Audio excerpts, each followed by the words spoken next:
What's up, guys? This is a quick video about the Defender HD11. I was really close to buying a Defender a few weeks ago, and I didn't buy one because it didn't have enough horsepower. And of course, I bought the XMR Sport, and then a couple days later, Can-Am rolls out this bad boy right here. So, Can-Am, love them or hate them, they are doing more engineering, and they're putting out more mud vehicles than everyone else combined. Polaris has just really dropped the ball on giving us meaningful updates with mud quads or side-by-sides. And this new Defender XMR is pretty badass. A lot of people are emailing me, messaging me, texting me, asking, is it actually a new Defender? Because they're so sick of hearing all new from Honda and Polaris, and you get the same machine again. This is a whole new machine, guys, and it's got some seriously cool upgrades. I was watching Kyle Cullen's videos he put out. He's with Can-Am, and he had some really good information on him. And I just found the spec sheet, so I wanted to go through this and answer some questions, give you guys my opinion on it. Now, I know a lot of you guys probably care about the limited, the AC and all that stuff. Nah, that's not what I'm into. I wouldn't buy one because I go deep all the time and the condenser would be full of mud and the AC wouldn't work anyway. So we're going to talk about the XMR here. I'm going to go through the specs and compare them to the old XMR, show you what the main differences are, what stuff's kind of the same, yada, yada, yada. So starting price, $26,500. I think there's transportation and prep on top of that. So depending on your dealer, you're going to pay 28 grand for this thing. It's expensive, but you're getting a lot of buggy. So let me switch over to the spec sheets and show you what I'm talking about here. Do a little side by side. So we got the OG Defender that's been around for a while. Everyone loves it, except for the fact that it's detuned. That's why I didn't buy it. It's only 82 horsepower. That same engine, that's not, the same V-twin basically, in my XMR Sport's 100 horsepower. So yeah, Can-Am fixed that. The new one, let me zoom in on this for you guys. That's too much. There we go. This new one has 95 horsepower, which is pretty sweet. And it's a 3-cylinder. And it's a Rotax Ace, so that's the similar engine to what's been in the X3 forever, the Advanced Combustion Efficiency motor. So that's pretty cool. If you were to turbocharge this thing, you could probably get 200 horsepower out of it at least. I don't know. I don't know how similar it is. I did find some pretty cool pictures I'll show you. Some cutaways and stuff showing the new clutching, the belt drive and stuff. But let's just go through the specs real quick. So we used to get 82 horsepower, 69 foot-pounds. Now we get 95 horsepower, 70 foot-pounds. So a lot more horsepower, only 1 more foot-pound of torque. Why is that? A lot to do with tuning, but also V-twins make really good torque. 2 big lumpy pistons make more torque typically than the 3 smaller pistons. But it's good. It is an improvement. You get 1 more torque. But the thing it really needed was the horsepower. You can get more torque from gearing, clutching, etc. Speaking of clutching, it does have the new P-drive clutches, which are sweet.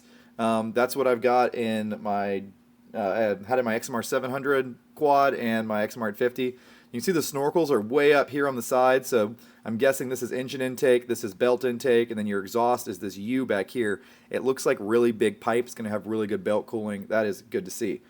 Same thing with Smart Lock. I think it's probably a similar front differential. I don't know how much that changed. Probably it's different tuning.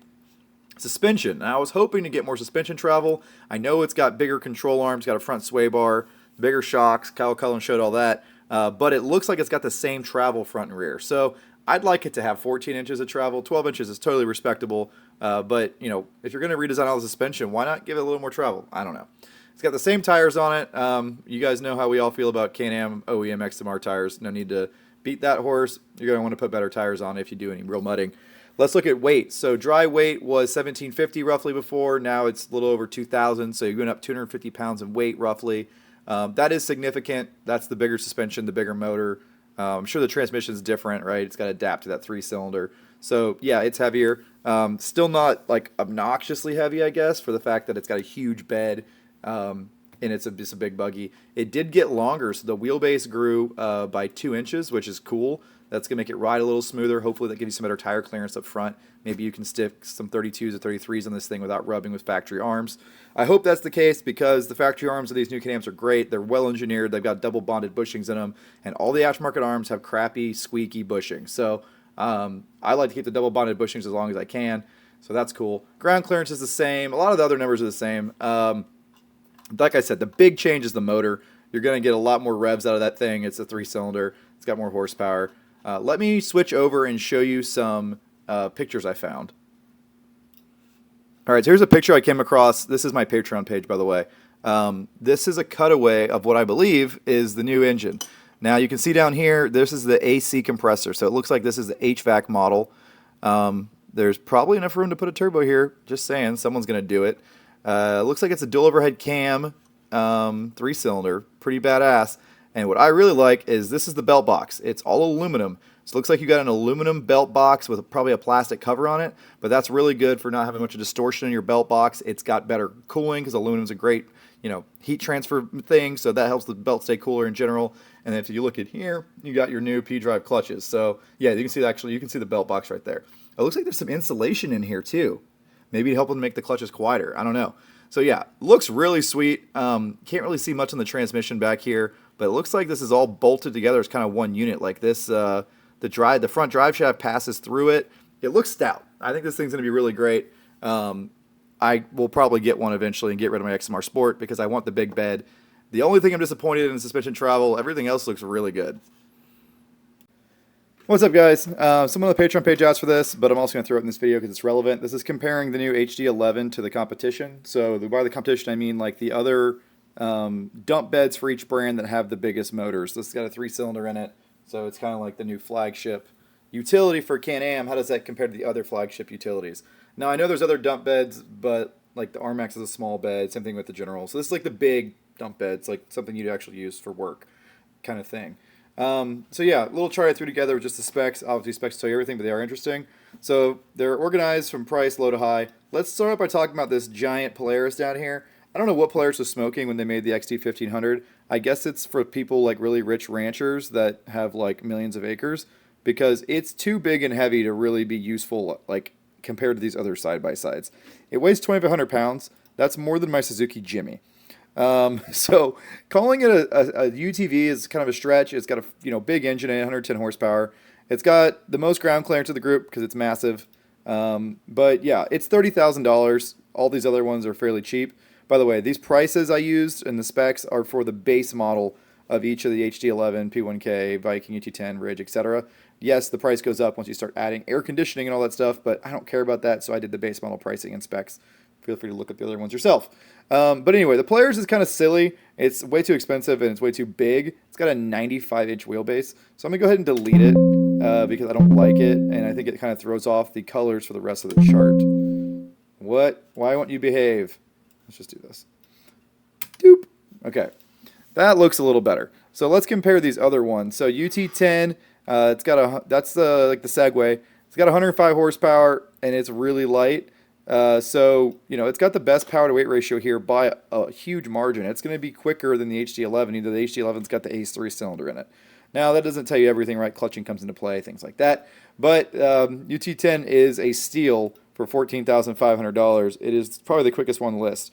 Now, what is it not great at? The suspension. It's got very little suspension travel. It only comes with 27-inch tires, and there isn't much room for a bigger tire on there. I think you can run a 30, maybe, with the right offset. But yeah, that's pretty cool. The Viking, I just want her to show how bad and outdated it is. It just shows how far behind Yamaha is on the game. I mean, everything's red. It's just terrible. No horsepower. It is light. The ground clearance is terrible. Suspension's just like, what? That's like a 4-wheeler suspension.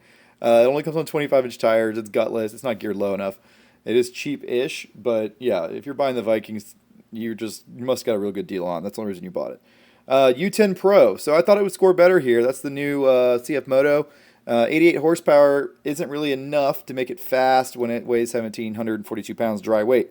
Now, I should point out, some of these are wet weights. The P1K only has a wet weight advertised, and so is the UT10. So they're actually a little bit lighter than they look here, because most of these are dry weights, but those only had wet weights advertised. But yeah, UT10 Pro, it doesn't quite have enough suspension travel. 10.4 and 11, does come on decent sized tires, which is good. It's cheap, which is good. P1K, we aren't going to talk about that. I've had one. We all know about it. Now here we get to the HD11. So it's up here in price. It's $22,700, but it's got a lot of green on the chart. It's got decent amount of suspension travel. It's got the most ground clearance, and this isn't even the XMR. This is the only one on the list that comes with a factory snorkeled machine on 30-inch tires. So it has up to a 30-inch available. So obviously it wins that. Fuel capacity is good. Power is good. 95 horsepower. That's really decent. The only thing that beats it is the UT10. But I'm sure with a tune, this thing will handily smoke a UT10 because it's a 3-cylinder Ace motor. Power to weight ratio is good. It's not amazing. This is a dry weight here, so who knows what the wet weight really is, you know how Can-Am is. But it's decent. Like I said, the only thing I wanted to see, I'd like it to have 14 inches of suspension travel, then I'd be real happy. I'll probably still buy it. Now, someone asked about the Ridge a few days ago. They're like, why don't you get a Ridge? It looks pretty good on the spec sheet. It's got it's got the most suspension travel. It's got a big fuel tank. It's kind of expensive. I don't know. If you look at the specs, like side by side, they're all about the similar width.